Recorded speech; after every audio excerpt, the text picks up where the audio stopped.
அண்மை செய்தி. ராஜபாளையம் அருகே முடங்கி ஆற்று பாலத்திலிருந்து துண்டிக்கப்பட்ட மனித தலை மீட்கப்பட்டிருக்கிறது. இதை பற்றின மேலும் விவரங்களை எமது செய்தியாளர் சரவணன் வழங்க கேட்கலாம். சரவணன், வணக்கம். விவரங்கள் என்ன பகிரலாம்? விருதுநகர் மாவட்டம் ராஜபாளையம் அருகே நடந்த இந்த கொலை செய்த நபரை தற்பொழுது போலீசார் கைது செய்திருக்கிறார்கள்.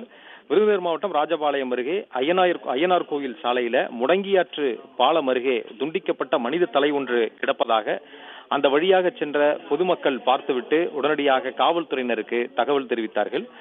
காவல்துறையினர் சம்பவ இடம் விரைந்து அந்த துண்டிக்கப்பட்ட தலையை மீட்டனர். துண்டிக்கப்பட்ட தலை யாருடையது என்பது குறித்து போலீசார் விசாரணை நடத்தியதில் அவர் ராஜபாளையம் பகுதியில் தனியார் நிறுவனம் ஒன்றில் பணிபுரிந்து வரக்கூடிய காவலாளி என்பது தெரிய வந்தது. அவருடைய பெயர் பூவையா என்பதும் போலீசார் கண்டுபிடித்தனர்.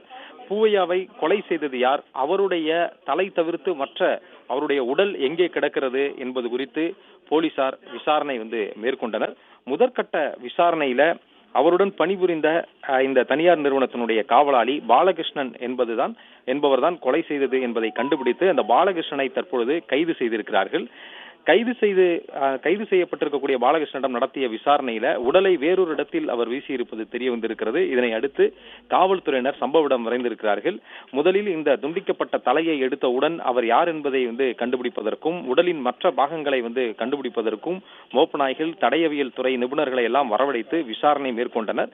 அவருடைய செல்போன் சிக்னல், காவலாளியினுடைய செல்போன் சிக்னல் உள்ளிட்டவற்றை எல்லாம் விசாரணை நடத்தியதில் இறுதியாக பேசிய நபர் அவர் நிறுவனத்தில் அவருடன் பணிபுரிந்து வந்த சக காவலாளி என்பதும் பாலகிருஷ்ணன் என்பதும் கண்டுபிடிக்கப்பட்டது. அதன் தொடர்ச்சியாக தான் பாலகிருஷ்ணனை பிடித்து விசாரித்த பொழுது அவர் உண்மையை ஒப்புக்கொண்டிருக்கிறார்.